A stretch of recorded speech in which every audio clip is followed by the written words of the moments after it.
लक्ष्मण ही ऐसे थे जो मेघनाद का वध कर सकते थे, क्योंकि वनवास के दौरान वह 14 वर्षों तक सोए नहीं थे। यही वजह है कि रावण युद्ध के दौरान लक्ष्मण के हाथों मेघनाद का अंत हुआ। युद्ध में लक्ष्मण ने अपने घातक बाण से मेघनाद का सिर उसके धड़ से अलग कर दिया था और उसे भगवान राम के चरणों में रख दिया। युद्ध के मैदान में सबका पसीना छुड़ाने वाला महान योद्धा मेघनाद लंकापति रावण का सबसे बड़ा पुत्र था और रावण का सबसे प्रिय पुत्र था। जाने क्यों रावण के बेटे मेघनाद को अपनी तरह सबसे महान विद्वान, ज्योतिष गुणवान, महान योद्धा और सबसे बड़ा ज्ञानी बनाना चाहता था। हिंदू धर्म में सबसे ज़्यादा प्रसिद्ध और पवित्र गाथा रामायण है। रामायण में इतने प्रकार के चरित्रों को दर्शाया गया है जिन्हें समझना आज भी बेहद मुश्किल है।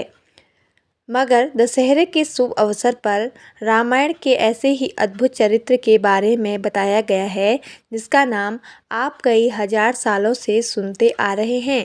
वो नाम है मेघनाद, जिसे इंद्रजीत के नाम से जाना जाता है। इसलिए आज हम इंद्रजीत के जीवन से जुड़ी कुछ खास बातों को जानेंगे।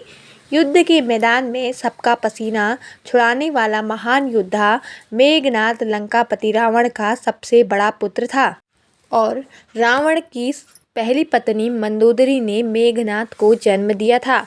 उन्होंने अपने पुत्र का नाम मेघनाद क्यों रखा, इसके पीछे भी एक कहानी है।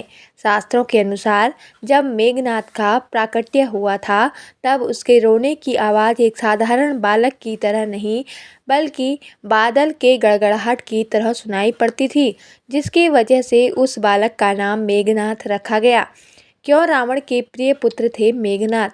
हिंदू शास्त्रों और ज्योतिष के अनुसार मेघनाद रावण का सबसे बड़ा पुत्र और लंका युवराज भी था, इसलिए रावण मेघनाद को सबसे ज़्यादा प्यार करते थे।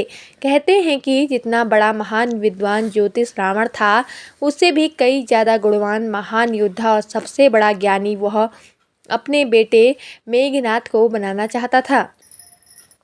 इतना ही नहीं, अपने पुत्र को सबसे ज़्यादा ताकतवर और अजर अमर बनाने की कामना को लेकर त्रिलोक विजेता रावण ने सभी देवताओं को अपने पुत्र के जन्म के समय एक ही स्थान अर्थात 11वें घर में विराजमान रहने के लिए कहा था। मेघनाद के जन्म के वक्त रावण को पुत्र से इतना लगाव हो गया था कि उन्होंने ग्रहों की चाल तक बदलने की कोशिश कर डाली, लेकिन भगवान शनिदेव ने रावण की आज्ञा का उल्लंघन करते हुए सारे ग्रहों से अलग 12वें घर में जाकर बैठ गए ताकि रावण का पुत्र मेघनाद अजर अमर की उपाधि ना प्राप्त कर सके। कैसे मिला मेघनाद को ब्रह्मा का वरदान? हिंदू धर्म की पौराणिक कथाओं के अनुसार स्वर्ग पर अपना आधिपत्य जमाने के लिए लंकापति रावण ने देवताओं पर आक्रमण कर दिया था। इस युद्ध ने मेघनाद ने भी हिस्सा लिया था। इस दौरान लंकापति पर इंद्र ने हमला करना चाहा तो मेघनाद ने पिता को बचाने के लिए आगे आ गया। मेघनाद ने उसी क्षण इंद्र और इंद्र के वाहन ऐरावत पर हमला कर दिया और उसने सभी देवताओं के साथ इंद्र को भी हरा दिया, जिसके बाद से इंद्रजीत के नाम से संबोधित किया जाने लगा। युद्ध के समाप्त होने के बाद मेघनाद स्वर्ग से निकलने लगा तो उसने इंद्र को अपने साथ ले लिया और अपने रथ पर बैठाकर लंका में ले आया। लेकिन जब ब्रह्मा जी मेघनाद से निवेदन किया कि वह इंद्र को मुक्त कर दें, मगर मेघनाद इस बात को मानने के लिए तैयार नहीं था। इसके बाद ब्रह्मा जी ने इंद्र को छोड़ देने के लिए उसके बदले एक वरदान देने का वचन दिया। मेघनाद ने इसका फ़ायदा उठाते हुए उनसे अमरता का वरदान प्राप्त करने के लिए कहा।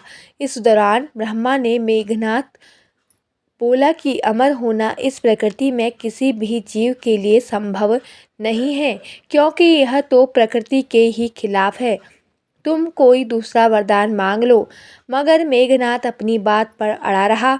इसके बाद ब्रह्मा ने कहा कि अगर वो अपनी मूल देवी निकुंभला देवी का यज्ञ करेगा तो वह यज्ञ सब संपूर्ण हो जाएगा जब उसे एक ऐसा रथ प्राप्त होगा जिस पर बैठकर वह किसी भी शत्रु के सामने युद्ध में पराजित नहीं हो पाएगा और ना ही उसकी मृत्यु होगी।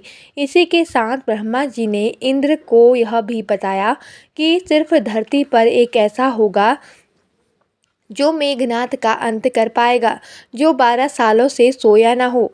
इस वरदान के चलते लक्ष्मण ही ऐसा व्यक्ति था जो मेघनाथ को मौत के घाट उतार सकता था, क्योंकि वो वनवास के दौरान 14 वर्षों तक सोया नहीं था।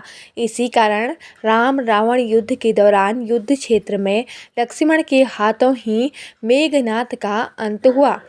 धरती पर मेघनाथ था सबसे शक्तिशाली। कहते हैं कि इंद्रजीत के बल की जितनी तारीफ की जाए उतनी ही कम है, क्योंकि वो अकेला ऐसा योद्धा था जिसने एक ही दिन में युद्ध में 67 मिलियन वानरों को मौत के घाट उतार दिया था। और लंका में वह अकेला ऐसा योद्धा था जो पूरी वानर सेना को अपनी गर्जना से बिखेर सकता था, मगर घमंड की वजह से मौत के घाट उतार दिया गया। मेघनाथ को लक्ष्मण ही मार सकते थे, क्योंकि मेघनाथ पर लगे वरदानों की शर्तें सिर्फ लक्ष्मण ही पूरा कर सकते थे। मेघनाथ को वरदान था कि उसका वध वही कर सकता था जो 14 सालों तक सोया न हो। मेघनाथ को वरदान था कि उसका वध वही कर सकता है जिसने 14 सालों तक किसी स्त्री का मुख न देखा हो। मेघनाथ को वरदान था कि उसका वध वही कर सकता है जिसने 14 सालों तक कुछ न खाया हो। लक्ष्मण ने वनवास के दौरान 14 सालों तक सोए नहीं थे, इसलिए वे मेघनाथ को मार सकते थे। लक्ष्मण ने अंजलिकास्त्र से मेघनाथ का सिर काटकर उसका वध किया था। मेघनाथ लंका के राजा रावण का बेटा था।